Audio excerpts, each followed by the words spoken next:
তোমাদের কি কখনো মনে হয়েছে রাতের অন্ধকারে কেউ তোমাদের ছায়ার মধ্যে হাঁটছে? তোমাদের কি কখনো মনে হয়েছে অদৃশ্য কেউ তোমাদের পিছনে নিঃশব্দে পা ফেলছে? আমি তোদের মেয়ে না, আমাদের মেয়েকে ধরতে ধরেছে। একটু তখন দিদির চারিদিকে গোল করে একটা গণ্ডি কেটে দিল, যে কিনা প্রায় 30 বছর আগে বিষ খেয়ে মারা গেছে। নমস্কার, প্রেত স্টোরির লাইভ পডকাস্টের আরেকটি নতুন এপিসোডে সবাইকে স্বাগত। তোমাদের কি কখনো মনে হয়েছে রাতের অন্ধকারে কেউ তোমাদের ছায়ার মধ্যে হাঁটছে? তোমাদের কি কখনো মনে হয়েছে অদৃশ্য কেউ তোমাদের পিছনে নিঃশব্দে পা ফেলছে? আজ রাতে যখন পুরো পৃথিবী গভীর ঘুমে ডুবে গেছে, তখন তোমরা শোনো আস্তে আস্তে হাওয়ার শব্দ। এ হাওয়া সাধারণ নয়, এটা সেই আত্মার নিঃশ্বাস যারা এখনো নিজেদের দুঃখ, কষ্ট আর অভিশাপ নিয়ে ঘুরে বেড়ায়। আজ ঠিক এইরকমই একটি অতৃপ্ত আত্মার ঘটনা শেয়ার করতে চলেছি। আজকের ঘটনাটি পাঠিয়েছেন নদিয়া জেলার ছোট্ট একটি গ্রাম থেকে সাগর বিশ্বাস। গ্রামের নামটি আমি গোপন রাখছি। সাগর বলছে, দাদা, আজ আমি যে ঘটনাটি বলতে চলেছি সেই ঘটনাটি ঘটে আমার নিজের দিদির সাথে। আমি ঘটনাটি আমার মতন করে বলছি। এই ঘটনাটি যখন ঘটে তখন আমি ক্লাস 5-এ পড়ি, আর আমার দিদি তখন ভালোই বড়। আমাদের বাড়ির সামনে রাস্তা, আর বাড়ির পেছনে বাঁশবাগান, আর বাঁশবাগানের পেছনে চাষের মাঠ।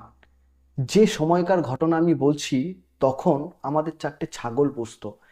একদিন হয়েছে কি, দুপুরবেলা আমার মা দিদিকে বলল যে মাঠের ভেতরে ছাগল বাঁধা আছে, সেই ছাগলগুলো একটু দেখে আসতে। দিদি তখন সবে স্নান করেছে। দিদি স্নান করে মাঠে যাচ্ছিল চুল ছেড়ে, কারণ দিদির চুলগুলো ভেজা ছিল।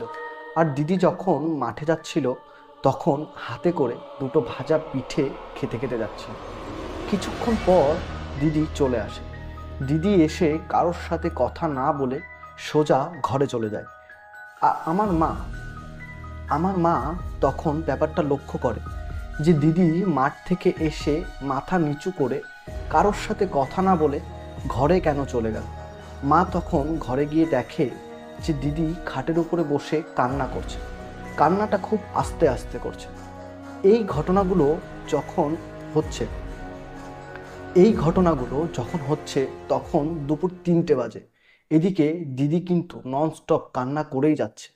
মা দিদিকে অনেক ডাকাডাকি করেছে, কিন্তু দিদি কোনো উত্তর দিচ্ছে না। মা কিছু বুঝতে না পেরে বাইরে থেকে আমার কাকি আর বড় মাকে ডেকে নিয়ে আসলো। আমার বড় মা ও কাকি এসে যখন দিদির নাম ধরে ডাকাডাকি করে, তখন দিদি হঠাৎ বলে ওঠে যে আমি তোদের মেয়ে না। এই কথাটা বলার সময় দিদির মুখে কেমন একটা হাসি লক্ষ্য করলাম। তারপর দিদি আরো অনেক কথা বলেছিল। দিদি যখন কথা বলছিল, আর একটা জিনিস লক্ষ্য করলাম যে দিদির কথা বলার সময় দাঁত চেপে কথা বলছে, আর কথার সাথে কেমন যেন একটা গোংড়ানোর আওয়াজ। মা, কাকি, বড় মা তো কিছুই বুঝতে পারছে না। মা তখন তো কান্না করছে আর বলছে যে আমার মেয়ের কি হয়ে গেল। আমার বড় মা একটু কেমন যেন আমার বড় মার একটু কেমন যেন সন্দেহ হয়। বড় মা তখন আমাকে বলে যে সাগর, তোর নেটো জেঠুকে একটু ডেকে নিয়ে আয় তো। এবার বলি যে কে এই নেটো জেঠু? এনার বাড়ি আমাদের পাড়ায়, আর এই জেঠু একটু কবিরাজ মতো, মানে পাড়ায় যদি কেউ ভয় পায় তাহলে উনি একটু ঝেড়ে দেয়, আবার মাদুলিও দেয়। জেঠু এসে আমার দিদিকে দেখে, আর দেখেই বলে যে তোমাদের মেয়েকে ভূতে ধরেছে। আমার দিদি কিন্তু এখনো ঘরে খাটের উপরে বসে আছে, আর এখন তো দিদি রীতিমতন কান্না করছে আর দুলছে। বড় মা তখন ওই জেঠুকে বলে যে তাহলে তুমি কিছু করো, যেভাবেই হোক আমাদের মেয়েকে ভালো করো। জেঠু তখন বলে যে আমি তো বেশি কিছু পারবো না, তাও একটু চেষ্টা করি। প্রথমে বলল যে তোমাদের মেয়েকে আগে ঘরের বারান্দাতে নিয়ে আসো। দিদি তো কোনো মতেই বাইরে আসবে না। সবাই মিলে জোর করে বাইরে নিয়ে আসা হলো। বারান্দায় বসানো হলো দিদিকে, আর দিদির সাথে কাকি আর বড় মাও বসলো। তারপর ওই জেঠু বলল যে কটা ধূপকাঠি ধরিয়ে দাও আমাকে। আর জেঠু তখন দিদির চারিদিকে গোল করে একটা গণ্ডি কেটে দিল।